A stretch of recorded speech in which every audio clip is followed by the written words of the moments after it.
Hello dear students, welcome you all for transmission and distribution class. To continue with the second module, underground cables, today we'll see the capacitance of a single core cable.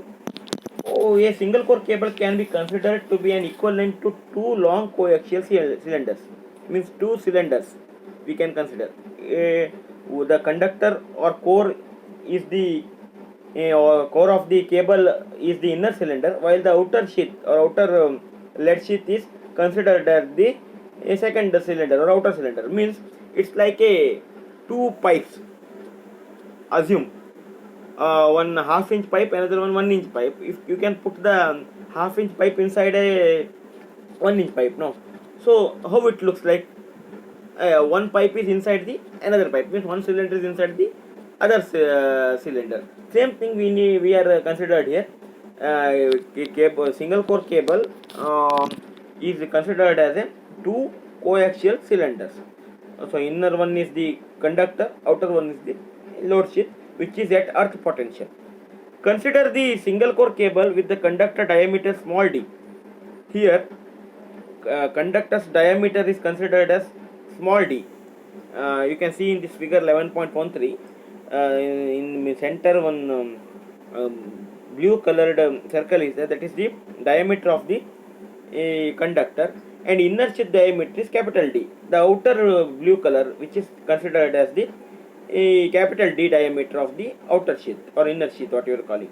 Let the charge per meter axial length of the cable be Q coulombs, and epsilon is the permittivity of the insulation material between the core and lead sheath. Obviously we know that the epsilon is permittivity is nothing but E naught epsilon naught into epsilon r, that is absolute permittivity and relative permittivity. Okay, now consider the cylinder of radius x meters and axial length of 1 meter. The surface area of the cylinder is given by 2 pi x into 1, because we are considered for a 1 meter. X is the radius, cylinder's radius. So totally we will get here 2 pi x meter square. Electric flux density at any point P is considered as, we are considering one point P there, which is having a distance of P, no. So you can see in the figure the point P is shown there, is it, which is having a distance of x. So electric flux density at any point P on the cylinder is given by dx. D is for the flux density and x for the point x, Q by 2 pi x capacitance per meter square. Electric intensity at point E is given by, electric intensity is nothing but D by epsilon. It is electric density, flux density by a permittivity, which gives the electric intensity. Anyhow, these things are very clear in the second module. Whenever we are going to the second module, that time we will study the capacitance in detail, so we will come to know these points. For the time being, you just have a glance knowledge of this one. Okay, flux density means what? Charge per area, and electric intensity is flux density by permittivity.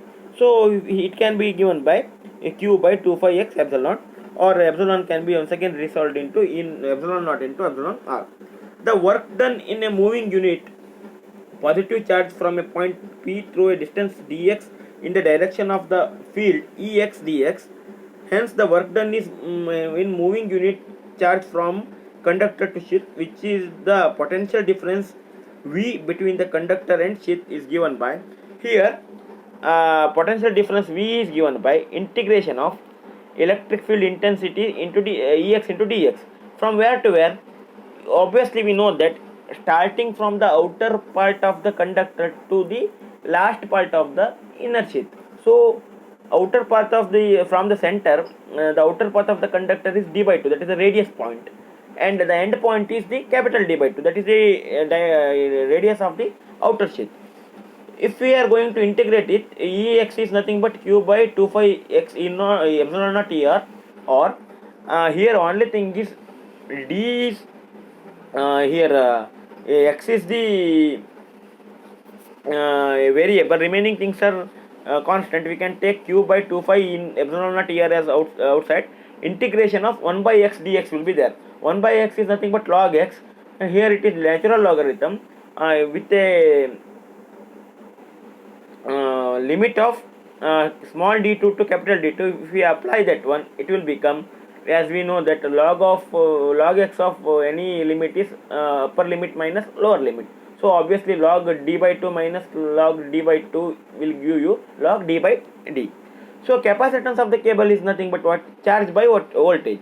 Or charge is nothing but Q. Whatever V we got is Q by 2 phi epsilon naught epsilon r into log E of d by d.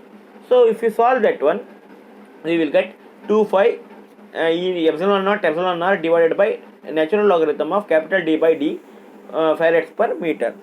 We are going to put the values of epsilon naught, that is absolute permittivity is 8.854 into 10 raised to minus 12, and the converting the natural logarithm to log to the base 10, we know that e raised to some value, that is 2.303. After solving this one, we will get a for the cable length of L meters, capacitance is given by epsilon r L divided by 41.4 log to the base 10 d by 2 into 10 raised to minus 9 farads. So this is the capacitance of a single core cable. You can once again solve this one by your own, because very simple derivation it is by putting the values and all. So let us see one problem here. A single core cable has a conductor of diameter of 1 centimeter and internal sheath diameter of 1.8 centimeter. The impregnated paper of relative permittivity 4 is used for the insulation. Calculate the capacitance for 1 kilometer length of the cable. So we know the cable equation is this one, C is equal to, just now we are derived this equation. Okay. So next to solve, they are given here is epsilon r, relative permittivity is given is 4, length is given 1 kilometer, so we can take it as 1000 meter, and outer diameter of the inner sheath of the insulation is given, that is 1.8 centimeter, and conductor's diameter is given as 1 centimeter. So if you put all the values d, small d, L and ER, everything is there, so we will get a value of it is 0.378 microfarad. You can solve the problem by your own, because every data is there, just to put the values and get the result. Same problem, one more thing you can see. Calculate the capacitance and charging current of a single core cable used on a 3-phase 66 kV system. The cable is 1 kilometer long, having a core diameter of 10 centimeter and an impregnated paper insulation of thickness 7 centimeter. Relative permittivity of the insulation may be taken as 4 and supply at 50 Hz. So this is also same problem. We know the formula, C is equal to what? ER epsilon r is given 4. Length of the cable is 1000 meter, that is 1 kilometer.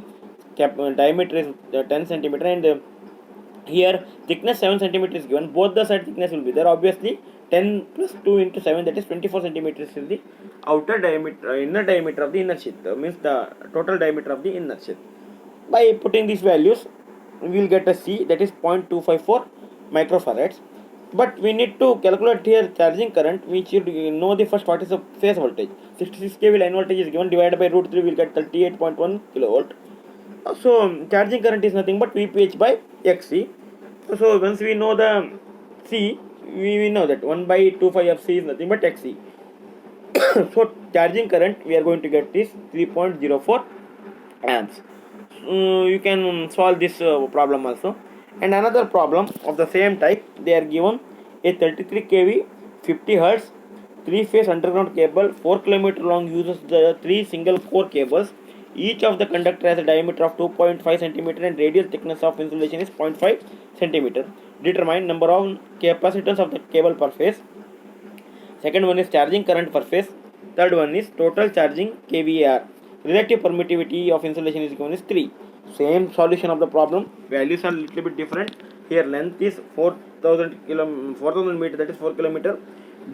Small d is 2.5 centimeter. Obviously thickness is 0.5 means multiplied by 2, adding to small d, that capital D is 3.5 centimeter. Calculate the C using VPH, that is 33 kV by root 3, you will get 19.05 kilovolt. Charging current is VPH by XC. You know total kVAr here is 3 VPH IC. That is a different thing. Just putting the values of VPH and IC multiplied by 3, you will get the kVAr. So what you have to do is, you have to write the capacitance of single core cable derivation, and following with these three problems you have to solve by your own and check whether you are getting the same answers. Okay, so in the next class we will see the dielectric stress of a single core cable. For the time being we will stop the class now. Thank you.